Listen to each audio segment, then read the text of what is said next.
everyone, and welcome back to Mindfulness and Money. We are here for our second segment, and I am so honored to be joined by Anuradha Dugal, who's the Executive Director of Women's Shelters Canada.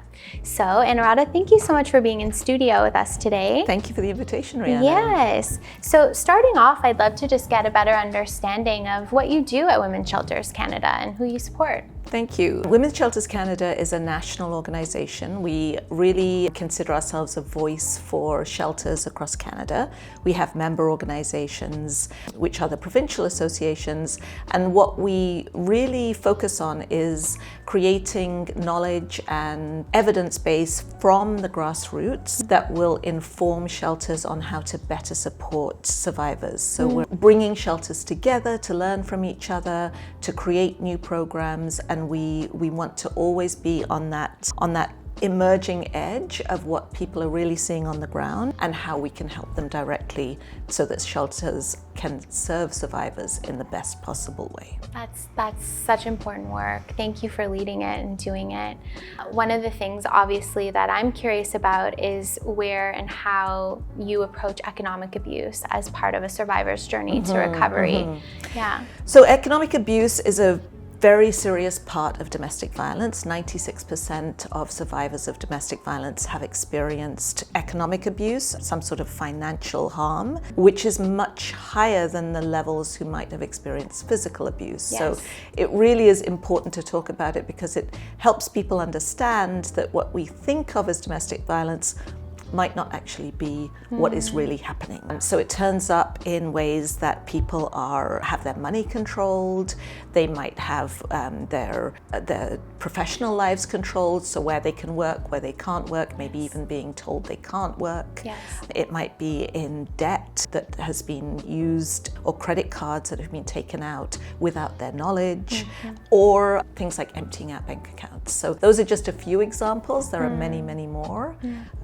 So it's a very serious part of many survivors' journeys. And what do you think are the biggest misconceptions that people have around economic abuse? Like, I believe one you just mentioned, that people don't realize that this is almost more prevalent than even physical. Well, I think people think that if you were able to just get a job, like leave the relationship, that's always the first step, and people misunderstand how hard it is to take that step. Yes. And then having done that, what you need to do is get a job and be better. Yes. There's an assumption that that can happen very, very quickly. Yes. But in reality, it can't. There are so many pieces to even just getting a job. Having an apartment, having an address is part of that. If you can't pay first or last month's rent, Yes. or sign a lease because your credit score has been decimated, or you can't get your utilities turned on also because of your credit score problems, Yes. then just get a job isn't that easy. It's a much longer journey than that, and it takes a lot of support to get on that path and stay on that path. Well, and oftentimes, even from my own personal experience, witnessing my mother going through, an abusive relationship and not being able to leave, she felt because of finance. So the very thing that, was being done as a form of coercion and manipulation becomes a reason why somebody can't leave. Absolutely. But thank you for sharing that. Yeah. I know it's very hard for people to share the experiences that they've had, and Yes. most of us in this work come to the work because we have Yes. a personal experience in our family or 100%. people who are close to us. Well, and just how common it is That's at this right. point. And, it seems to only be increasing in prevalence, and even since the pandemic. The numbers, it was called a shadow pandemic during COVID-19, that the numbers of gender-based violence just exploded because of isolation, because of stress, because of financial difficulties. Yes. So there were much higher rates, and people also weren't able to get the help they needed as quickly as usual because of shelters weren't closed, but because of lockdowns, many people believed that they couldn't go to shelters. Absolutely. So the numbers, we're still feeling the effects of that, and there's still wait lists, not to mention the housing crisis right now, which is also increasing the wait lists and the difficulty of getting into a shelter because people have to wait so long. And that's why many shelters, people also don't know this is another misconception, shelters do a lot more than just welcoming people in to have a place to stay. Yeah, tell us about that a little bit. They offer many supports, and for example, you can call up and talk to people on a crisis line. There are drop-in programs, there are advocacy programs, they can help you with housing, they can help you open a bank account. So there's a lot that shelters offer that just by calling you can find out. What are some of the common barriers when someone is starting to regain and heal after economic abuse? Well, first of all, very often if there's been loans or credit cards taken out in their names without their knowledge or authorization, which is part of one of the aspects of financial abuse, they need to rebuild their credit scores. There may be a need to access funds through social assistance that they haven't had to do before. Yes. So not knowing how to do that, or not having the right documents, or not having filed your taxes, all of those are things that are barriers to being able to access that. And for some survivors, even after they've left, even they're in a situation where they have a job, they're starting to build their financial stability, but it's threatened because a former partner could be sabotaging, showing up at work. Yes. They could be calling work. They could be doing all sorts of things that undermine the survivor's professional integrity and their ability to work. 100%. I just recently was a part of a national conference on mental health, and a really lovely woman that was on one of the panels that was talking about instances of stalking and how common that is and how it's interconnected. And it was just, I think it was very surprising to so many people in a business and corporate audience to hear how common this is, and that this is a part that many women and survivors have to deal with, on top of all of the other pieces that we've already discussed. I have another question that's just coming up right now, and I don't know, is there any process around if you have had this credit coercion where someone has taken credit out in your name, is there a process where you can show a bank or a credit card company that this is what has happened to correct that? So we are currently working with financial institutions to make it much easier for survivors to explain the situation to them. And to be able to provide, because of course for a financial institution, it's very often the case that you need to provide proof that this is really what happened, because we don't know if that was, your name is on everything, so how do we know that it was a case of financial abuse? But if a survivor can work with a shelter or work with social services and provide some kinds of proof, then we are trying to work with on the side of the policy with the financial institution so that they can have a door in. Because right now what's happening is individual survivors are going to individual banks one-off and trying to navigate this by themselves, one-on-one, advocate for themselves.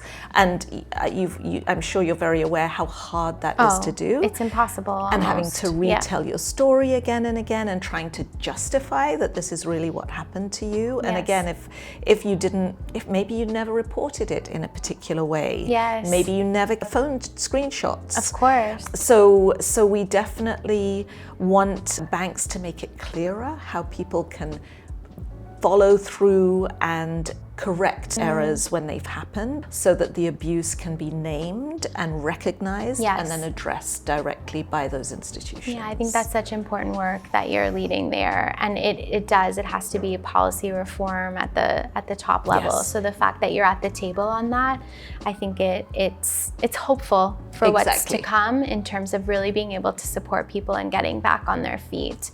I love that. How can professionals or loved ones that are supporting someone who is a survivor, how can they do that in a way that is true and authentic and, being really mindful? First of all, I would always say, really enter any of those conversations with no judgment. If you're the friend, if you're a colleague, if you are someone who perhaps has some sort of, casual relationship, but you've seen something and you want to name it, you start absolutely from the place of there's no judgment here. I know know that there's nothing that you've done to cause this. This is harm that has been brought onto you by somebody else who's using their power. Yes. So believing what the person, if someone's coming to you and asking for help, the first thing you should say is, first of all, I'm sorry. Yes. And then I believe you. And then if they're looking for advice, if they're looking for help, if they don't have any ideas themselves, always go with what their ideas are first, because again, people need to rebuild after these experiences, rebuild their autonomy, their self-esteem, their self-reliance. But if they're looking for support, there's a few things you can do. You could help them open a bank account separate from anything from the previous abuser or even perhaps the current abuser. If they're trying to protect money, then one of the first things to do is to change all your passwords on all secure devices so that you know that we should all be doing that anyways all the time as maintenance regularly. That's really important to do immediately if you think you're suffering from financial abuse. And then doing things like helping somebody think about what their next steps might be. So where do you want to go next? Do you need first or last month's rent? Do we need to find you a shelter? Do you want to join an anti-violence program? Any of those sorts of things. Some of that information is available on our website. So if you're looking for a shelter, you can go to sheltersafe.ca. If you're looking for the financial digital toolkit, which we can talk about more what's in that, it's techsafety.ca. One thing that we were chatting about before we started filming today was just that layer of, judgment that comes around conversations around money all the time. And so I think that is an important thing to sort of, bring home, that we already are uncomfortable in speaking about money on a good day, most of us, right? We said there's those few topics that we keep off the dinner table. It's usually money, politics, religion.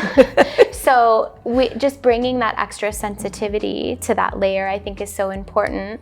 And for those that are a safe person, in the sense that someone is coming to you, that extra layer of being compassionate, non-judgment, you really don't understand unless you have lived and experienced this. It's very, very hard to put yourself in someone else's shoes and understand what this is really like. So as gentle as we can be when someone's there, whether you are a professional or a loved one that is supported, I just want to stress that, because I think it's such an important point that you bring, and something that I hope that people that are watching this at home that have not had the experience directly can understand and bring with compassion. And I would add also just pacing, right? It's a long, slow process, and there are many restarts. 100%. And if you're going to be there for a loved one, if you want to be a safe person for someone, you have to be there for the long term too. 100%. Yeah, I love that. I think that's important to state. Now, let's talk a little bit about some practical tools or resources, because you mentioned one that's important, and then I'd love to get into a few others. But let us know, what are some of the practical tools and resources available? So on techsafety.ca, there's the digital financial abuse toolkit. And that includes, there are also toolkits about what to do. Actually, there's generational differences too. So there's a toolkit for younger people that helps understand, which combines financial literacy, because we know so few of us were, I guess, trained or taught how to deal with money. And when you go through a breakup, in fact, there's financial implications. There's also digital implications. What are the passwords that you may have shared or been on your phone that you need to change? So there's lots of interesting toolkits, because financial abuse overlaps with tech-facilitated gender-based violence. So because so much of our finance is happening online these days. Interesting. So we really recommend that people sort of look globally at all of the things that where they're connected online. I see. And think about passwords, because also sometimes there are backdoors into your financial well-being through finding the credit card information for your credit card on a Netflix account. And then suddenly using that for financial abuse somewhere else by ratcheting up your credit card purchases, having gathered that information elsewhere. So we really recommend that you look at this as a holistic process. Okay. And abuse, as you mentioned, stalking also happens. Yes. It co-occurs with financial abuse, it co-occurs with different types of tech facilitated violence. No, that's such important work, and I wouldn't even have really thought about that. Right. But this is the day and the age that we live in. It is. And with AI, I'm sure it's even exponentially, Well, we'll be coming out with some tools on supporting people to understand how AI can also be used for abuse and how to protect yourself against abuse through AI also. You're on the cutting We edge. are trying You're very on the hard forefront. You are. We have to try and stay, it's sad to say, but we're always trying to stay ahead of where an abuser's mind would be going and how they would be using these tools to maintain control, to manipulate people, to coerce people.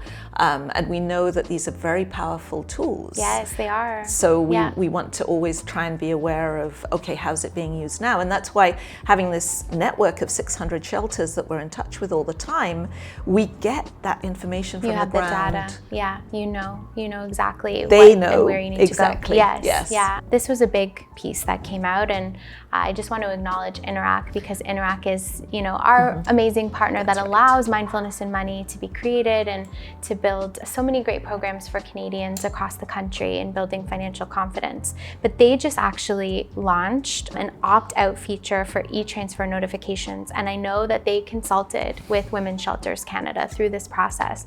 Can you tell us a little bit about how this came about and a little bit about why they chose to take the steps they took in order to create this opt-out feature? Absolutely. It's a very powerful story of involvement. So Women's Shelters Canada, along with the Canadian Centre for Women's Empowerment, were both involved in this, bringing this information to Interac about how the text features in e-transfers were being used as a form of stalking, of online harassment, where abusers would be sending money transfers to a survivor, and they might be adding a threatening or abusive note to the money transfer. Wow. Even to the extent that we heard from the shelters on the ground that some abusers were sending transfers of just 1 cent, multiple transfers of just a cent at a time to get through and to constantly harass and bombard somebody with these threatening, abusive,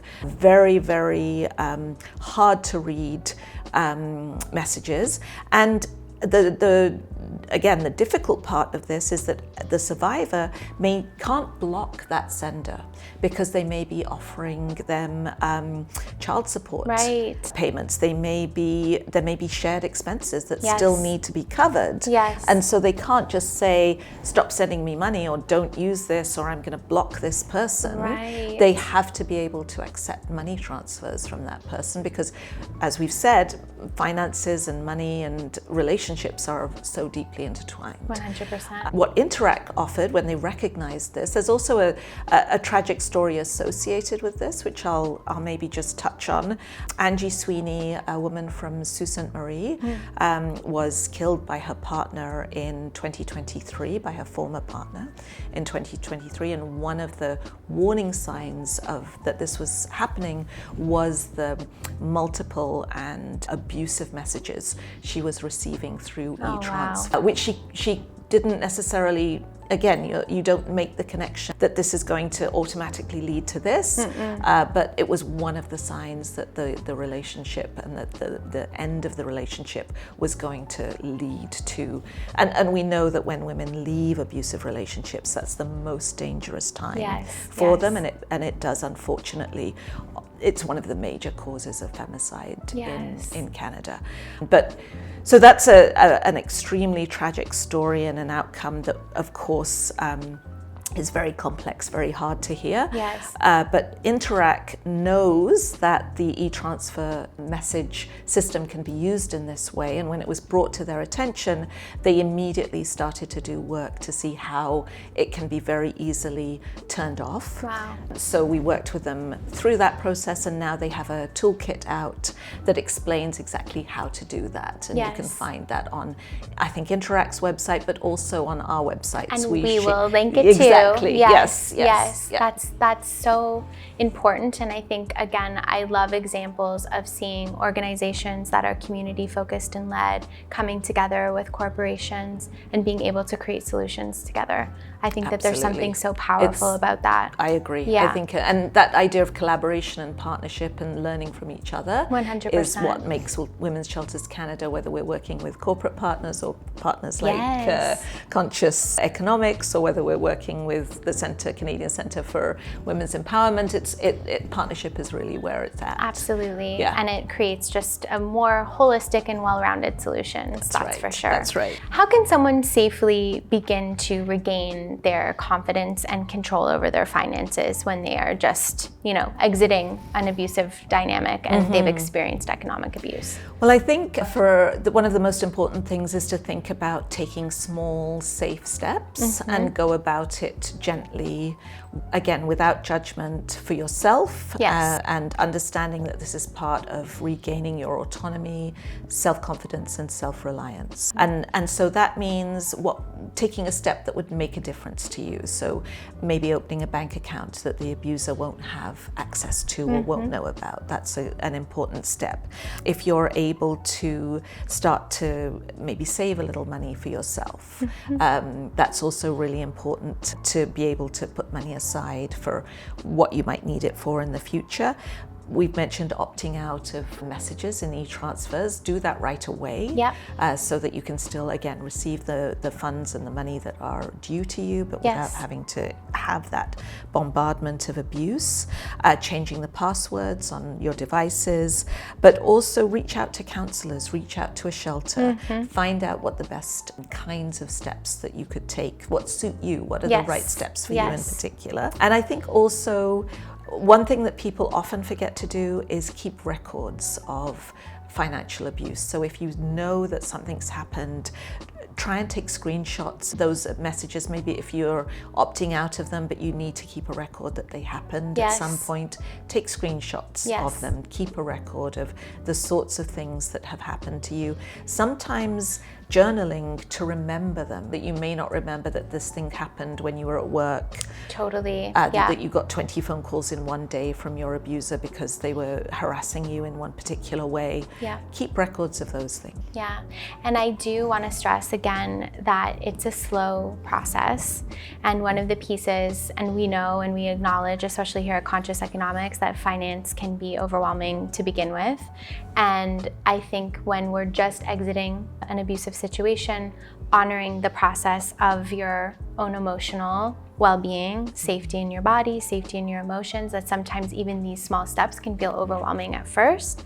And one of the pieces that I just want to reinforce as well, the act of starting to save for yourself, even if it's $5, is not so much about the amount, it's the intentional act of beginning a process of starting to rebuild. So I think people sometimes think, well, I barely have anything, so what's the point? But there is a point, and that is taking agency and power back and just making those small, little intentional steps. That's right. That's right. It's almost like retraining. Some people have never had that experience of being able to keep money aside for themselves, or some people had it taken away by an abuser, whichever situation you were in. But sometimes it can be as simple as putting a toonie in a box, right? 100%. It doesn't have to be elaborate. You don't have to open an account for that. But putting money to one side and saying that's for me for when I need it. Just even emotionally knowing that you've had that started in that capacity, it does do something.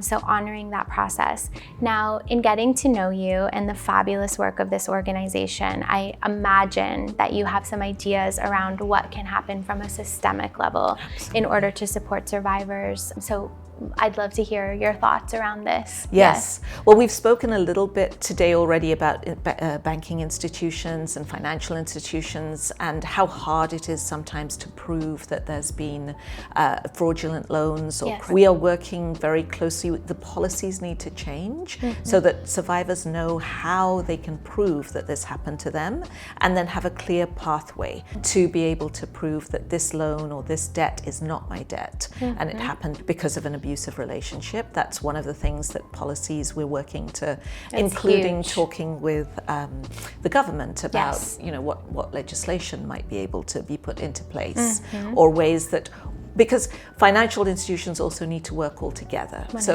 it can't be just one bank doing No. something and not the others. Yes. So that's really important. Working with the federal government, we do that. How to rebuild your credit score. Again, having ways to be better informed about what it means to deal with bad credit. Yes. And a pathway, that's really important. We actually believe that every institution should have a specially designated staff, maybe team, maybe member, that is informed, that has a trauma-informed background, that can help somebody who has experienced abuse go through that process, so that it's based in the best possible outcome and approach and practice, 100%. and not a survivor calling a customer helpline, and the customer help person is also like a bit bamboozled, right? What do I do? I don't really know. Yes. If she says that she, and of course so many of us here like believe survivors, Yes. and tries to help them, but doesn't necessarily know what the bank's policies are either. Exactly. It just all needs to be much clearer, Yes. much more streamlined, a very clear pathway and a navigation tool to help everybody through that. I think that's huge. And again, it's even the person on the other side of that call, they just don't have the training, and they're trying to do their job as best that they have been told. Exactly. At that point. So these are huge and important pieces, because I know it takes a lot of courage in order to take those first steps. So if you walk halfway across the bridge and you're not met with something that feels honoring, then it's very easy to take many steps back again. So preventing and that is as important. I think, as you've shown many times in the training and the information that you share, is that financial abuse causes us to potentially think that it's our fault. Yes. And then when we're received in that way of not sort of getting the help that we think we should be able to get, then it just reinforces that idea that, oh, I guess it was my fault. I guess I did make a mistake, Yes. even if I don't believe I did, or I know deep down that it was nothing to do with me. This was the abuser. If something more official seems to say, well, you should have known better. Well, I think one of the deepest parts of healing is reinforcing that this is not your fault. And as much as we can say it over and over again, we know that that's one of the first barriers, is that somehow we blame ourselves for being in a situation that had nothing to do with us. And it is, I think these pieces are so important. I'm so excited, because I know with you at the helm that we're going to see some movement on these things. And I know in being in the industry that many of our financial services organizations do want to update their policies around this piece and support Canadians. So I think we're going to get some good movement on these files. And I just have to stress, this is Women's Shelters Canada is an amazing team of really incredible people who are experts, that's why we can do what we do, because of the people always working with the shelters and moving this work ahead. Yes, that's wonderful. So to end off here, I would love if you wanted to share a message to anyone that's listening at home that may be a survivor or somebody that supports them. What would you like to offer in closing? I think it's very important to remind ourselves, survivors, anybody who's involved, even in a professional setting, it's not your fault. It's not the survivor's fault. You deserve better. You didn't bring this on yourself. It is the abuse that has caused this financial harm. Yes. It's nothing that you have to deal with alone. You're really not alone. There are lots of supports out there, and people want to help. The help will come in the way you need it. So we need to, all of us, understand that we meet survivors where they are, and we don't constantly try to make survivors come to try and live in this very harmful reality again and again. So I think we can continue to advocate for that basic belief that all survivors deserve safety. We all deserve safety. We all deserve well-being and wholeness, and with the sorts of tools that are available out there, we can get there slowly and surely, with as many setbacks as it takes, because every time we learn, right? 100%. Well, thank you so much, Anuradha, for being here in studio with us. And thank you to all of you that are tuning in from across Canada. Mindfulness and Money is a support that is here for you. So we will definitely link all of these additional resources below, and we hope to see you again next time. Thank you for joining us.